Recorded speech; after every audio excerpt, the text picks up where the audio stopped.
So it's important to note that quantum computing isn't just an evolution of computing. Everything up to date has all been about how quick you can process ones and zeros. Quantum computers just work fundamentally different. Welcome to Technovation. I'm your host, Peter High. My guest today is Dan Caruso. Dan founded and led Zayo Group, and in the process helped invent the communications infrastructure category. He led that company through to a $14.3 billion exit. Dan also co-founded Level 3 Communications and held leadership positions at Metropolitan Fiber Systems, MFS, both achieving multi-billion-dollar enterprise values. Dan also helped take ICG Communications private in 2004, achieving a remarkable 25x return in the process. In 2020, Dan founded Caruso Ventures, an investment firm that focuses on quantum technology and space tech. Finally, Dan is the author of Bandwidth, the Untold Story of Ambition, Deception, and Innovation that shaped the internet age and dot-com boom, which is just out. Dan, congratulations on that book and your career to date, and welcome to Technovation. It's great to speak with you today. Thank you, Peter. I look forward to the conversation. Yeah, likewise. I really appreciate you taking a little time with me.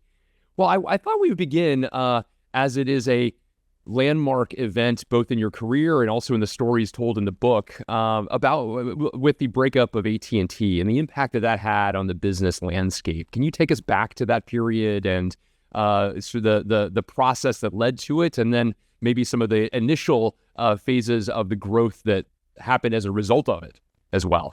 Sure, yeah. AT&T was the biggest company in the world. It was the phone company, always had been. But back in the 1970s, a lawsuit was filed claiming it was a monopoly that led to the breakup. So in 1983, while I was in college, AT&T was told it needed to break apart. But something else happened in 1983 that was equally as significant, but maybe not really recognized at the time.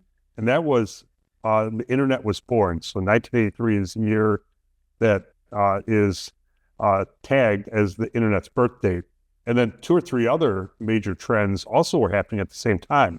One, wireless phones in the hands of people was only being conceived of, but picked up a lot of momentum right in that same year, 1983. And fiber optics to be used for communications was starting to leave the lab and being used commercially at about the same time. So those four events collided to change everything in our world. And soon thereafter, you joined that industry. I believe your first paycheck was from Illinois Bell. Why did you elect to go into the industry? Now, with the benefit of hindsight, the major trends you just described, of course, are clear. I can't imagine you were prescient enough to recognize all of it at once. Although, please correct me if I'm wrong. What was attractive to you about entering the industry in the early stages as a young buck? Yeah, one thing that I was quite lucky about in hindsight was choosing that as an industry. It's kind of like if you're starting your career today, what would you do if you want to have a great career?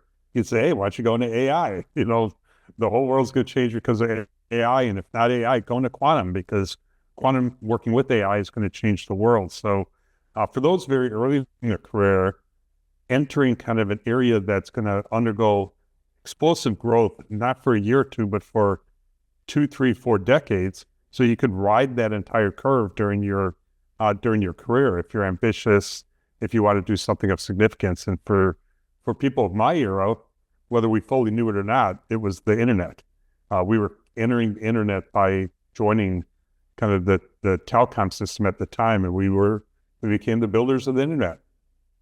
And when did the power of that reveal itself to you, Dan? The power of what would become the internet, and the fact that you were immersed in it, as you point out.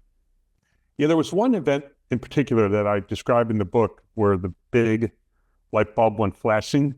And that was an event that happened after I'd left the phone company, the monopoly, at the time called Illinois Bell or Ameritech, was who I was employed by. I joined this upstart in Chicago that was originally called Chicago Fiber Optics, but then transitioned to be called Metropolitan Fiber Systems. And the CEO of that company, who was also the CEO that launched Level 3, but the CEO of that company was named Jim Crow, a very important figure in this whole revolution. And Jim called this meeting. He called this meeting and invited about the 25 or 30 most senior people at MFS. And we showed up at this meeting, and all we knew was the name of this meeting was called the Internet. And we really didn't know much about the internet back then, but he sat there in front of the room and took us through the internet, and he got online, took us through search engines, took us through other elements of the internet, how to transfer files. And then he gave us a real stern message at the end. The stern message was, hey, if you think this internet's not for you, if it's just a fad, a toy, great. I want you to leave the company. If you're willing to make the internet the center of everything that you do, then you could stay at the company. It doesn't mean you'll be successful here, but then I want you to stay at the company. So make your choice now. Are you with me? And we're going to leverage this thing called the internet, and we're going to ride that curve. If you're not, please leave us. And that was really when I understood that this internet was going to transform everything that we took as part of our business and even personal worlds at that point in time. And talk a bit about the pivot from MFS to Level 3. As you mentioned, you went with colleagues, which would be a story I'd like to actually talk a bit more about that, the ecosystem of players that have been with you at multiple steps of your journey. But talk about that pivot point, if you would. Yeah, so these were exciting times. I mean, we were, so we launched MFS. It became one of the biggest early pioneers of building out fiber networks. That we bought UNet, which was the biggest internet backbone of the early internet era. And then Jim Crow sold the company to WorldCom, to Bernie Ebbers. And for those who are listening, who've been around for a while, probably know Bernie Ebbers was a bad guy, not a good guy in the world of business. At the time, he was considered the best CEO of all of Wall Street. He was a darling. His CFO was the best CFO. Well, it turned out there was a fraud going on there. And I found out about it when I was there, because when he bought my company, I ended up being one they wanted to stay. I was very senior at the time, 2 steps removed from Bernie, and they were asking me to get involved in some things that I knew just wasn't right. Unfortunately, I had the good judgment to leave there, regather with the team that was part of the MFS team, and together we moved to Colorado, and we launched Level 3 Communications, which then became the biggest internet backbone of the next era of the internet. So one of the great success stories of building out the networks to support the internet. And that would take you to Colorado, where you still live and where you've been immersed in the business community for quite some time. It's also, Denver and Colorado, more generally speaking, has been a place that has been very important geographically for the backbone of the internet. Well, talk a bit about why that's the case. Among the many stories that are told in your book that are lesser known but incredibly important and insightful, this is another one that I think most people would not be so familiar with. Yeah, and there's really 2 key figures that led to that. One being John Malone, very recognizable name. John Malone's considered kind of the leader of the cable TV industry, which was the industry was largely founded in Colorado. But John also got involved in competitive fiber and competitive bandwidth. MFS's number one rival was Teleport out of New York, and John Malone and the other cable TV companies bought the controlling interest of Teleport. They then sold it to AT&T, and John was on the board of AT&T, but AT&T went through its massive transformation to get ready for the internet that turned out to be an utter disaster. So when we think of AT&T today, that's not the same AT&T that got broken apart. That AT&T had to sell itself to a company that then changed its name to AT&T. So John was involved in that, but John was also involved in a Colorado headquartered company, ICG, that you mentioned during the introduction. It was probably John's worst investment of all time. He lost about $400 or $500 million in a flash, and that's the company I bought later on, and we did really well cleaning it up. So he was one of the figures that led to Colorado's prominence, and the other is Phil Anschutz. So Phil Anschutz first made his money on oil and on railroads, but he saw the opportunity of using his railroads to lay fiber networks to compete with AT&T. So he formed SP Telecom, that then became Qwest, and Qwest was another one of the big high flyers during the bandwidth boom, but then came crashing down, and the CEO of Qwest, Joe Naccio, is one of the few that ended up in jail. But coming out of those 2 is why Level 3 moved there, and a whole bunch of other fiber and data center activity has sprouted out throughout Colorado. Yeah. As I mentioned in the outset as well, you founded and led Zayo Group, and in the process invented this communications infrastructure category. Talk a bit about some of the insights that led to the development of the company and the category itself. Yeah, absolutely. So after the big heyday, the big gold rush, the big boom, everything came crashing down. And we think of the .com and .bomb. That's more what the average person in the business world recognizes, but far bigger than .com and far bigger than .bomb was the bandwidth aspect of that. That's where trillions of dollars of value were first created, and then within about a 1 year period, just went to nothing. Almost every company went through bankruptcy because the industry got way ahead of itself.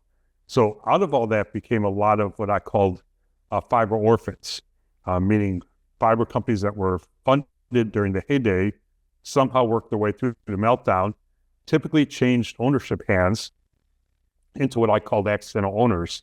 So the idea behind Zayo was to start picking up the pieces, start buying these companies who had fiber networks typically in certain regions or along certain routes, and pull them together into an entity that focused on providing bandwidth as its core product. Hence the word bandwidth infrastructure. We're going to be an infrastructure company, not a telecom company. And it worked. We started in 2007. It went public in 2014. We sold in 2020. And along the way, we raised about $1 billion of equity, including when we went public. And when we sold, that billion was worth $8.5 billion. The total exit was 14, including debt, but the equity went up eight times in value while we were building up the company. So I was very proud that we were able to build a company from scratch that even to this day is one of the primary sources of bandwidth that supports all of the internet. One of the fascinating aspects of the early stage of your book is your own personal story. You talk a lot about feeling sort of inadequate or very average intellectually, and it would be sort of a later blossoming in some ways where you gain confidence that would propel you to the heights we've been talking about, rising within consequential companies, founding consequential companies, all these successful exits of these companies that we've talked about as well. Can you talk a bit about, in brief, that awakening for you, that realization that you had something special in you that was not recognized by you or many teachers or others that around you in your early days? Yeah, no, it had to come out slowly over time because I didn't have what I would consider a mentor at any point in my career. I certainly had people that were role models and that I worked with and collaborated with, but there was never someone I could look back and say I had a mentor, and I didn't come from a family that knew what this type of world was all about. So there was no one within either direct or indirect family circles that was, man, that person's an accomplished business person and I could learn from them. They just didn't exist. They did things like, bake bread and run grocery stores or dog and suds equivalent of McDonald's. So I had to kind of navigate that on my own and make, mistakes along the way. I mean, I always worked hard, but I didn't always work smart. So I had to kind of, discover it. And I was just fortunate to be in circumstances where you couldn't, if you were willing to work hard, you were going to learn a whole bunch. And a lot of responsibility was always thrown my direction because I could handle it. And coming out of that, I would, I wouldn't let the mistakes bury me. They almost did a couple of times, but instead it made me stronger. And over time, it started to become more clear to at least myself that I could do something of significance, and went out and did it. Yeah. You also note in your book the cyclical nature of innovation. You've already talked a bit about some of that from the industry perspective, even your own experience. You talk about innovation follows a boom-bust rebirth cycle and how that impacts, or how it should impact, business decisions more broadly speaking. Can you talk a bit about some of those insights and especially sort of tune forward for what's to come with the innovations that are arising today? Sure. I mean, what drove this biggest boom and bust cycle was something that was fundamentally true, but also obvious.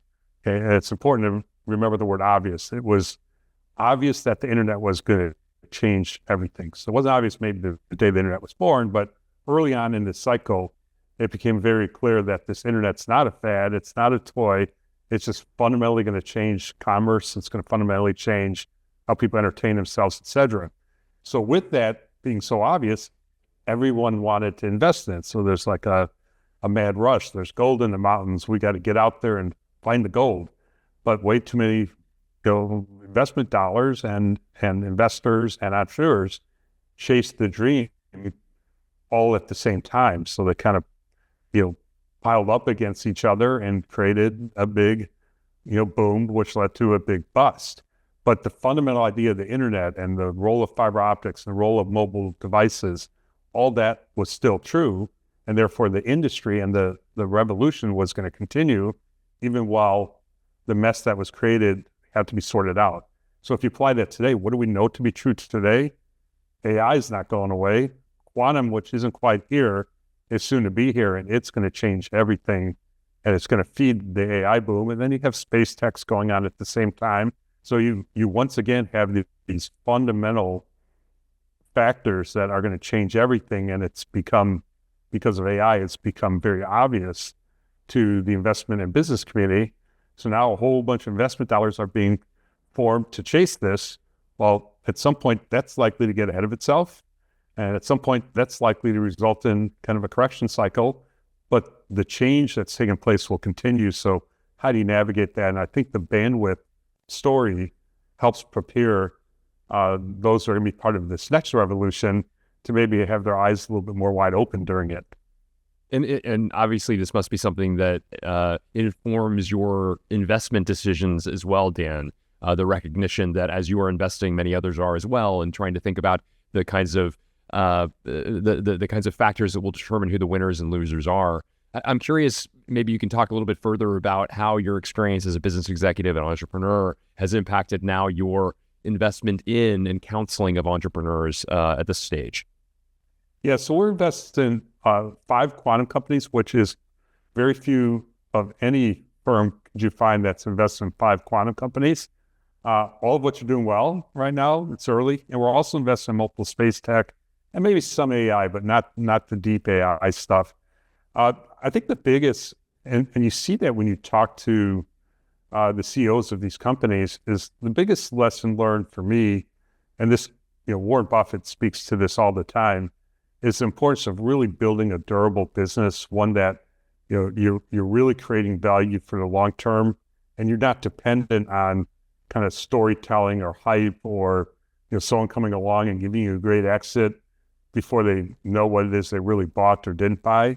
Instead, focus on building a foundational business that will survive the test of time. And, when you talk to CEOs, they still want to give you retorts that are so short-term in nature. Well, so-and-so said this, or the way this is valued is X times revenue. So if we just grow revenue, our business is automatically worth a whole bunch of money. It's like, well, you'll see those EBITDA multiples and those revenue multiples evaporate really quick if you don't have a great business. Focus on building a great business, a durable business that really is providing value to the ecosystem that you're serving. Talk a bit about where we are in the evolution of quantum, if you will. It's one of those topics not unlike artificial intelligence, especially generative AI, for example, which seemed to come out of nowhere, which in some ways pulled forward the promise of another distant opportunity. AGI, artificial general intelligence, appears to be coming forward a bit faster than anticipated as a result of some of the progress made. Likewise, quantum is one of those topics often talked about, but assumed to be, decades in the future in terms of true kind of full realization or blossoming of the ideas associated with it. As somebody who's so immersed in it, I'd be interested to understand, where are we in the overall evolution, and what do you see as some of the value that we're likely to see soonest? Yeah, so quantum is a topic that is still under the radar for the most part. People are hearing about more, but it's still mysterious. So the first thing to know about quantum is the way the world really works. Okay, the way we as humans perceive it works is an oversimplification. The way it really works is using quantum as the underlying science, and the physics of quantum is how you take that and turn it into useful products and services. So we're early in the quantum revolution, but it's not decades away. It's not a decade away. It's happening now, and it'll be picking up momentum. I would say in about 3, 4, 5 years is where we're going to start to see the curve change and start to look like AI from a couple of years ago. So I think getting involved now, for those who have a long-term perspective, this is when you gain insight and knowledge and hopefully pick some early winners while they're relatively attractive valuation. We are seeing in the private markets, we're seeing money raised at up round valuations on a pretty regular basis at this point, which is really encouraging. and the absolute value of the companies is starting to become material as well. But it will change everything. It'll change everything from how networks work, from how sensing works, how time distribution works, how computing works. And it's not just kind of the next gradual step. It's a fundamentally different path forward than we've seen in the past, because it's really a whole new physics that's going to be unleashed, and where that leads us is going to be as hard to predict as where AI will lead. Or back 30 years ago, where was the internet going to lead us? And we all would have been wrong because we wouldn't have been thinking big enough and broad enough. And what are the categories of quantum that you're investing in? If there are, if you were to typify the 5 companies that that have been attractive enough from your perspective to put dollars into. Yeah, the 3 main categories of quantum are quantum computing, which most people talk about, quantum sensing, which is a big category, multifaceted as well, and I'll come back to that, and quantum communication or quantum networking is the third. So quantum communication, quantum network is probably a little bit further out, though there are opportunities to invest there now. Quantum computing is an arms race of sorts. There's multiple different types or ways or modalities of quantum computing. And then within each modality, there's multiple companies who are pursuing it. So that's more of a big bet. Quantum sensing is more straightforward. Quantum, it's earlier in terms of the impact it will have. It starts with timekeeping, but would include quantum RF, which will change the way wireless networks work. It will change the way GPS works. Global positioning systems will be replaced by quantum positioning systems. So quantum's ability to track itself in time and in space and in motion is what leads to all these sensing applications, which are going to be phenomenal.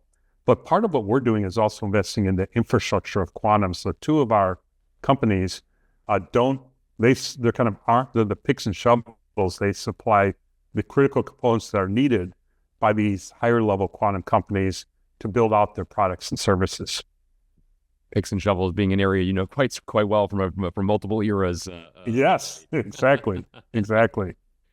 Well, very, very interesting, and I appreciate you sharing a bit more about the evolution of that. There are plenty of people that are concerned about security issues associated with quantum, and I'm curious what your own perspective is about the potential dangers or other concerns associated with the ongoing evolution of quantum you're describing. So it's important to note that quantum computing isn't just an evolution of computing. Everything up to date has all been about how quick you can process ones and zeros. Quantum computers just work fundamentally different. They work on what is called qubits, and qubits have properties that are different than what we think of as bits. So it enables a type of problem solving that you simply cannot do ever in traditional computing. It's not, that traditional computing isn't fast enough, it's that it just will never do it. Physically impossible for them to solve certain types of problems. Well, one category of problems that traditional computers can't solve is today's encryption. That's why we use that encryption, because it's unsolvable, unbreakable by traditional computers. But quantum computers, because they work fundamentally differently, can solve those problems very easily. Once quantum computers can be built that can work at a certain scale. It's not a big scale, but they've got to get to a point where they're stable quantum computers. Well, the implication of that is those quantum computers can break every encryption code that currently exists, and therefore, unlock a bunch of secrets. So you even hear that bad actor countries, and probably the U.S. as well, is storing information that's encrypted, knowing that someday they'll be able to break that encryption with quantum computers and unveil a lot of hidden secrets. The good news is that quantum computing also, or quantum technology, also offers a way of communicating that cannot be broken by any computer, quantum computer or conventional, by using a property called entanglement. And when people talk about quantum communications or quantum networking, it'll use this type of entanglement to encode information that is not possible to be broken by really anything. So that's part of what will drive quantum networking. But I think, if I could go on a slight tangent, what's interesting when we think about quantum networking is, I use the internet as an analogy. When the internet came out, what did we do with it? Well, we used the phone network. We used dial-up modems, and we used what was called Sonic. We moved the internet over the phone network until the internet began to scale, and then we began rebuilding the network around Ethernet, which is an internet technology, and wavelengths, so that internet devices could talk directly with one another without the overhead of the traditional phone network. The same will happen with quantum. A new type of network will develop where quantum devices will talk to each other in the quantum realm and kind of reinvent kind of how networks work. And that's going to happen first within kind of data center environments, then growing out into kind of broader environments. So you'll have a quantum internet of things where devices talk to one another, or quantum networks. And what will, as a result of this innovation, a lot of the ways in which we do things will become passé, I would imagine. And where do you see as the sort of big losers? What are the, as a result of the innovation you're describing, what are the current modes of operation, the kinds of companies today that will become, that is, unless they cross the chasm towards what you've described, are there certain segments of technology that will be rendered useless or less useful anyway? No, nothing comes to mind that would be less useful. And it could be because we're not close enough to see that happening. But this isn't going to undermine current industries. It's just going to open up kind of new doors. A couple use cases to bring some tangible value in what will we get out of this quantum world.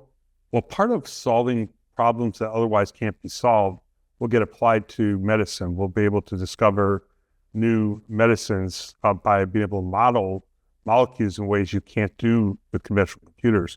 We'll discover new materials, like brand new categories of materials that we can't discover without the aid of quantum computing. But with quantum computing, it will start to open up kind of materials that are much stronger, much lighter, much more durable than anything we had in the past. So a materials revolution will be kicked off. There'll probably be ways of doing financial trading that the quants will be able to, they probably already have teams who are studying quantum computing and how would you set up portfolios or trading activity that can make a ton more money that you can't discover without the aid of quantum computing. So let's get ahead of that now so that we're ready to get access to these quantum computers and use them to make money in trading markets when they're available. So pretty much every industry will be impacted by quantum technology. Talk a bit about space tech. You mentioned that as another category of interest and a category in which you invest as well. What has made that attractive, and what are some areas that you see as particularly ripe for growth? Yeah, well, Elon Musk has made it attractive. I mean, it goes from quantum communications. I mean, who would have predicted Starlink could have its impact? And now there's going to be competitors of Starlink, including Jeff Bezos' service that are coming out. In any kind of conflict, one of the first categories of conflict is going to be up above us in the sky. It's going to be taking down each other's satellites, maybe having weapons that are used from up in the sky. So to protect ourselves, you have to be very effective in the sky. Then you have categories like mining on the moon to bring kind of rare minerals back that are very useful here. That's going to be a category. People talk about manufacturing in space, where you get away from the gravity environment we're in, and hence open up other activities, maybe even data centers in space that do a lot of the processing up there in space. There's whole industries are being created up in space. So for us, similar to quantum, what we tend to invest in is kind of the infrastructure that's needed by the higher layer companies. So thrusters, tiles, ceramic tiles that you need on these. Those are kind of companies we invest in. I mentioned earlier that at various stops of your journey, there have been a cadre of folks who've been with you, maybe not for every one of the stops, but you've had kind of a ecosystem of players from whom you've drawn as you've developed each of the consequential companies that you've been a part of. Can you talk a bit about the building of a keiretsu of players, of executives, of leaders who you've had the benefit of working with along multiple stops of your professional journey? Yeah, absolutely. I've had the good fortune of having multiple people who've been with me multiple times across different platforms. And Uh, when you're looking to move quickly, you're looking to start up something and grow something of significance. It's nice if you could talk to shorthand with people around you because of past experiences. It's kind of like when we did this, we need to do this again, but just slightly differently. If you're bringing on people you don't know who haven't been through those experiences, when you're moving real quickly, it kind of slows you down. So you can bring on kind of new people along the way, but if you have a nucleus of people who have shared experience and have done things successfully before and have overcome adversity before, you can just do more things and it's more fun. And I wish we all wish we knew then what we know now, but one of the categories of knowing then is to know that that was in my future, because I probably would have been a bit more proactive and a bit more thoughtful in how to build those relationships that would be carried forward over time. And so could have been even more enjoyable. Of course, we were working so hard, you don't know that at the time, but when I look back, I'm like, what mattered the most for me? What mattered the most is the people who were with me in the journey, who accomplished alongside me, who failed alongside me. Those are the memories that you come back to. And one of the big reasons I wrote the book, the big reason was this is such a big revolution. The biggest boom ever, the biggest bust ever. And most of these stories were getting lost to history. It never has been told as a coherent story. And I wanted to do this for all of those people who were part of it, dedicated their lives, their careers, their families, often had to take a back seat. I wanted something that we could all look at and said, this is what we've been doing the last 30 years. No, well done. It's certainly a worthy cause and a great story, the set of stories that are told as a result of that. As we began this conversation, and as you note early in your book, so much of this innovation began with a breakup of one of the biggest companies in the world, AT&T. And today there are a great number of behemoths that have even more influence, especially in the tech landscape. And I wonder what wisdom you see in breaking up behemoths and whether or not you see the necessity for a similar sort of opening up of the innovation landscape as a result of potentially doing so. Yeah, what's interesting is when we were early in our career, AT&T was the biggest company, but there are companies like GE and Westinghouse, companies you would think would have lasted forever. And now there's probably, younger people who are listening to this right now saying, well, who was GE and what was Westinghouse and, AT&T, aren't they a wireless company? So even the biggest, baddest companies of their era, can fall prey at some point to innovation and through entrepreneurship. So will the Metas and the Googles and the Amazons, will they be the dominant companies 10 years from now? Probably. 20 years from now? Probably not. We've already seen, even in this past 2 years, two companies who've risen up to be rivals of them, one being, of course, NVIDIA, and the other being ChatGPT and OpenAI. So you've seen kind of new players emerge that are as big and as dominant. So I think, do we need to break them up? Probably not. Will they continue to be dominant? Some will, some probably won't. They'll fall victims to the innovators dilemma themselves. And what do you see as the balance of, or the importance, or lack thereof, as the case may be, of public-private partnership, the role that you worked in industries that were impacted, at least in their infancy, by government investment, for example. And I wonder, what you think about the necessity of the government to play a part or not, as the case may be, as all this unfolds. Yeah, what's really interesting about the aftermath of what happened with bandwidth is, the government helped make that happen. It, as you said, broke apart AT&T and it drove regulation for competition. And because of that, billionaires were created overnight on paper. And then later, most of them, saw their fortunes vanish as quickly as they came. There was great turmoil. People went to jail. There's pension funds that went to zero. All kinds of havoc got unleashed that you could argue, was that good or was that bad? And what role did the government play in helping to facilitate that? But one thing we can say is, because of that, the U.S. ended up with internet infrastructure that was more plentiful than anywhere else in the world. And because of that, we enabled the Googles and the Apples and the Microsofts.